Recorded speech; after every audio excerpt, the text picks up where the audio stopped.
रिया की शादी मोहित से हुई थी।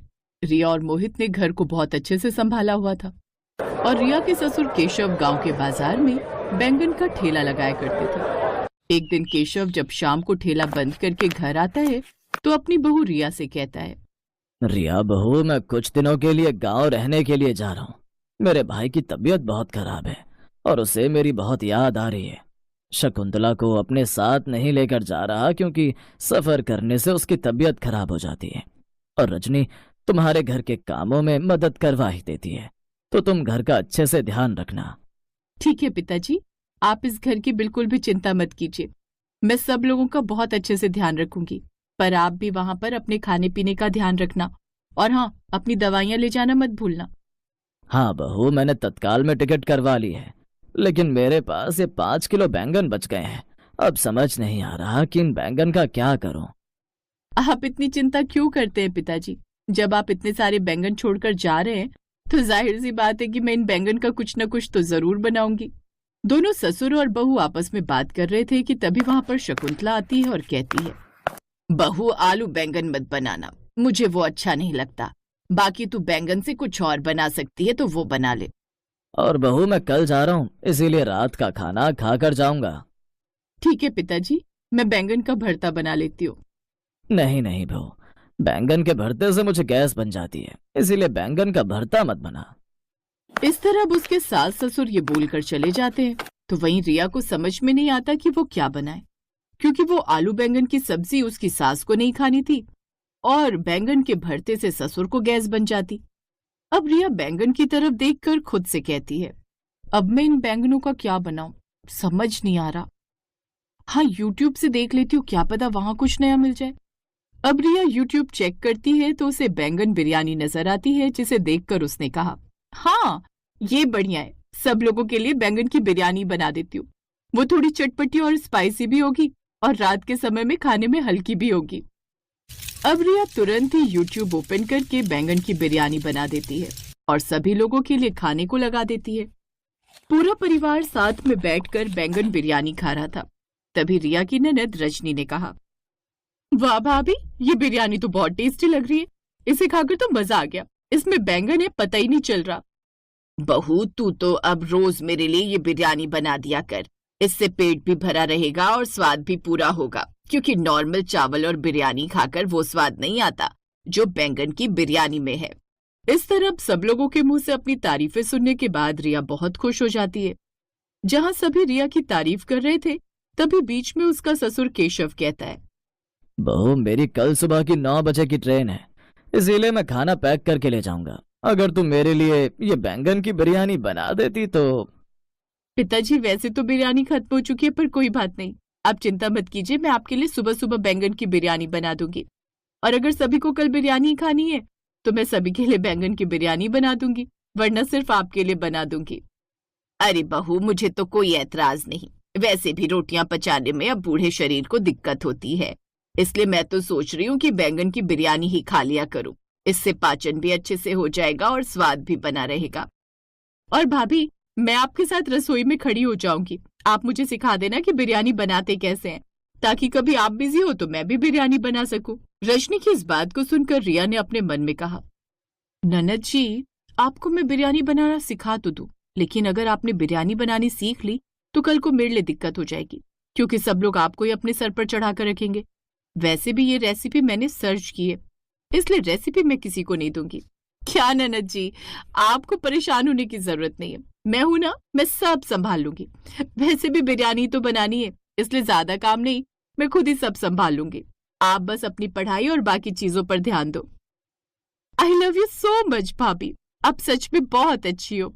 आप मेरा कितना ख्याल रखती हो, मेरे बारे में कितना सोचती हो। भगवान आप जैसी भाभी सभी को दे। रजनी की बात सुनकर रिया सिर्फ मुस्कुराती है, क्योंकि जानबूझकर रिया अपनी ननद को बैंगन की बिरयानी बनाने की रेसिपी नहीं देती। उसे ऐसा लग रहा था कि अगर उसने वो रेसिपी अपनी ननद को बता दी तो उसका प्यार और तारीफ सब कुछ उसकी ननद छीन कर ले जाएगी। पता है, मेरी एक भी रील वायरल नहीं होती थी। 4000, 5000, 7000 व्यूज ही आते थे। मुझे पहले लगता था कि मैं कुछ अपनी ननद को बता दी तो उसका प्यार और तारीफ सब कुछ उसकी ननद छीन कर ले जाएगी। खैर, अब अगले दिन रिया सुबह जल्दी सोकर उठती है और अपने ससुर के लिए बिरयानी बनाकर उसे पैक करके अपने ससुर को दे देती है। कुछ देर बाद उसका ससुर भी वहां से चला जाता है। देखते ही देखते सुबह से रात हो जाती है। अब रात के समय रिया आलू गोभी काट रही थी। तभी शकुंतला रसोई में आती है और अपनी बहू से कहती है, बहू क्या बना रही हो आज? माँ जी, आज रात को आलू गोभी की सब्जी बना रही हूँ। सोच रही हूँ कि आलू गोभी की सब्जी के साथ थोड़ी सी रोटी और चावल बना। बहू, चावल उबालने की जगह मेरे लिए थोड़ी सी बैंगन की बिरयानी बना दे। वैसे भी बैंगन जल्दी खराब हो जाते हैं। अब तुझे तो पता ही है कि तेरे ससुर जी बैंगन छोड़कर गए हैं, इसीलिए मैं तो कहती हूँ बैंगन खराब हो उससे पहले बैंगन बनाकर खत्म कर दे। हाँ माँ जी, क्यों नहीं। इस तरह रिया अपनी सास की बात सुनकर बैंगन की बिरयानी बनाने के साथ साथ आलू गोभी की सब्जी भी बनाकर रखती है। समय गुजरता है और गुजरते समय के साथ रिया के ससुराल वाले आए दिन बैंगन की बिरयानी खाया करते। लेकिन बैंगन की बिरयानी रोज रोज खाकर अब रिया काफी परेशान हो चुकी थी, जिसे देख रिया खुद से कहती है, अरे हद होती है भला, इतनी बैंगन की बिरयानी कोई कैसे खा सकता है। मैंने तो गलती कर दी अपने ससुराल वालों को बैंगन की बिरयानी खिलाकर, क्योंकि मेरा ससुराल अब कोई मामूली ससुराल नहीं बल्कि बैंगन की बिरयानी खाने वाला ससुराल बन चुका है। अरे मैं परेशान हो चुकी हूँ बैंगन की बिरयानी बना बना कर और इन्हें खिला खिला कर। एक काम करती हूँ, इन लोगों से एक बार बात करके देखती हूँ। अब बैंगन की बिरयानी खाने का मन नहीं करता और ना ही बनाने का। मैं तो कहती हूँ आज हमें कुछ नई चीज ट्राई करनी चाहिए। नहीं बहू, हमें तो बैंगन की बिरयानी ही पसंद है, हम तो बैंगन की बिरयानी ही खाएंगे। शकुंतला रिया की एक बात नहीं सुनती और बेचारी रिया इस तरह बैंगन की बिरयानी बनाकर अपने ससुराल वालों को खिलाया करती। ऐसे ही एक दिन रिया अपने पति से बिरयानी ना खाने की बात करती है, जिस पर मोहित कहता है, अरे रिया, तुम्हें भी तो बैंगन बिरयानी में कम समय लगता है, तो तुम्हें बैंगन बिरयानी बनाने में दिक्कत क्या है? हम लोगों को बैंगन की बिरयानी खाना अच्छा लगता है, इसीलिए हम तुमसे रोज बैंगन की बिरयानी बनवाते हैं। जहां मोहित ये सब बोल ही रहा होता है कि इतने में वहां रजनी और शकुंतला भी आ जाती हैं और उन दोनों की बातें सुन वो दोनों कहती हैं, हाँ भाभी, और मैंने तो आपको कहा ही था कि मुझे बैंगन की बिरयानी बनाना सिखा दो, लेकिन आपने मुझे सिखाया नहीं। वैसे सच कहूँ तो बैंगन की बिरयानी बनाने में प्रॉब्लम नहीं होनी चाहिए, क्योंकि ये बहुत ही आसान लगती है। और बहू, मेरी उम्र 55 साल की हो चुकी है, जिस कारण ना तो मुझसे रोटियां तोड़ी जाती हैं और ना ही बचाई जाती हैं। अरे इस बुढ़ापे में बैंगन की बिरयानी खाकर थोड़ा सा जो स्वाद मिल रहा है उसमें भी तू नखरे कर रही है। रिया उन सब की बातें सुनकर अब परेशान हो चुकी थी, क्योंकि ना तो वो बिरयानी खाना चाहती थी और ना ही बनाना चाहती थी। लेकिन उसके परिवार वाले सिर्फ बैंगन की बिरयानी ही मांगते। अब क्या था, और बैंगन की बिरयानी बनाने के दौरान वो खाने में कुछ ज्यादा ही मिर्च डाल देती है। अब थोड़ी देर बाद जब सभी लोग बैंगन की बिरयानी खाते हैं तो, हाय दैया, अरे बहू, तूने कौन से जन्म की दुश्मनी निकाली है, हमसे बता दो कि बैंगन की बिरयानी में इतनी मिर्च कौन डालता है। हाय हाय, मेरी तो जुबानी जलकर खाक हो गई।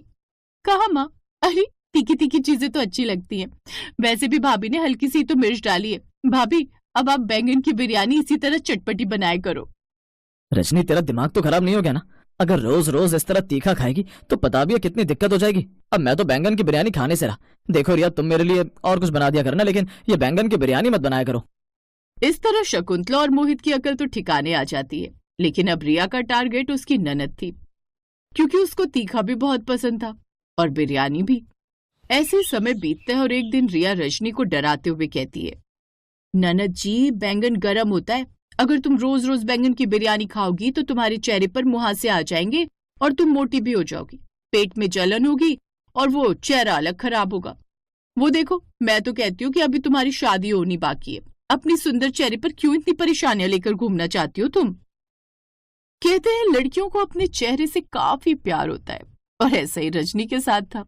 रजनी भी खुद के शरीर से बहुत प्यार करती थी, इसलिए अब वो अपनी भाभी की बात में आ जाती है और वो बैंगन की बिरयानी खाने से मना कर देती है।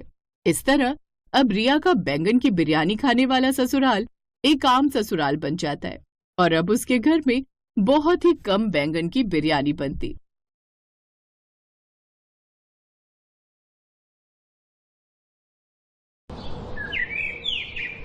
पकौड़े खाइए, गर्मा गर्म बैंगन के पकौड़े, एक बार खाओगे बार बार आओगे। सलोनी बहुत ही गरीब थी, लेकिन उसके हाथों के बने बैंगन के पकौड़ों में बड़ा ही स्वाद था। वाह बहन, तेरे हाथों में तो जादू है, जादू। बड़े मजेदार हैं ये बैंगन के पकौड़े। हाँ, शुक्रिया भैया, अपने आंगन में लगी क्यारी से ताजा ताजा तोड़ कर लाती हूँ बैंगन। सलोनी के पकौड़े दूर दूर तक फेमस थे। लोग दूर गांव से उसके पास पकौड़े खाने आते थे। सलोनी का पति महेश बीमार रहता था, जिस कारण वो कोई काम नहीं कर पाता था। रोज का काम स्मार्ट तरीके से कैसे करें, अब सीखना भी सिंपल हो गया है। इंस्टॉल नाउ पे क्लिक करो और अभी सीखो ऐप डाउनलोड करो। बस एक क्लिक में व्हाट्सएप पर स्टेटस डालो और अपनी फोटो से पहचान बनाओ। क्राफ्टो ऐप डाउनलोड करें। पाता था। पहले वो ठेला महेश ही लगाता था, लेकिन उसकी इतनी कमाई नहीं हो पाती थी।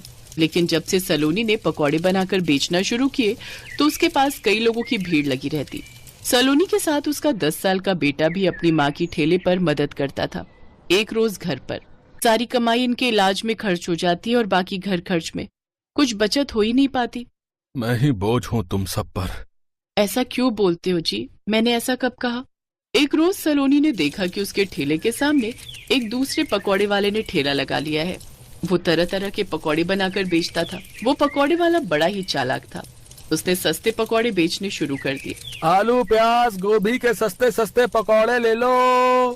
अरे वाह, सस्ते पकौड़े। चलो चलो आज उसी के पकौड़े खाते हैं। अपने ग्राहकों को दूसरे ठेले पर जाता देख सलोनी परेशान हो जाती है। वो ठेले वाला अब हर रोज सस्ते पकौड़े बनाकर बेचने लगा, जिससे सलोनी के ग्राहक उसके ठेले पर जाने लगे। सलोनी की कमाई काफी कम हो गई। रोहन बेटा, सब ग्राहक तो सामने वाले ठेले पर ही खाने जा रहे हैं। हमारे पकौड़े खाने तो कोई नहीं आता। अगर ऐसे ही चलता रहा तो हमारा घर कैसे चलेगा? हाँ माँ, हमें कुछ सोचना पड़ेगा। दूसरी तरफ बिरजू अब बहुत खुश था। उसकी ठीक ठाक कमाई हो जाती थी। वाह वाह, अच्छी कमाई होने लगी है। लेकिन मेरी आधी बचत तो महंगी महंगी सब्जियां खरीदने में चली जाती हैं। तो क्यों ना मैं अब ग्राहकों को सस्ती और बासी सब्जियों के पकौड़े बनाकर बेचूं। वैसे भी अब तो मेरे ग्राहक बंध गए हैं। गर्मा गर्म पकौड़े होने के कारण वैसे भी उन्हें कुछ पता नहीं चलेगा। अगले दिन बिरजू बाजार गया और सस्ती सब्जियां खरीदकर उनके पकौड़े बनाकर बेचने लगा। सस्ते और गर्मा गर्म मजेदार पकौड़े खा लो। 10 रुपए की 250 ग्राम पकौड़े। तभी उसके पास एक बड़ी सी गाड़ी आकर रुकती है, जिसमें से कुछ लड़के बियर की बोतल लेकर उतरते हैं। अरे ओ, गर्मा गर्म बैंगन के पकौड़े बना दे। जी जी मालिक, अभी बनाता हूँ। पकौड़े लेकर बियर के साथ अपनी गाड़ी के ऊपर रखकर खाने लगते हैं।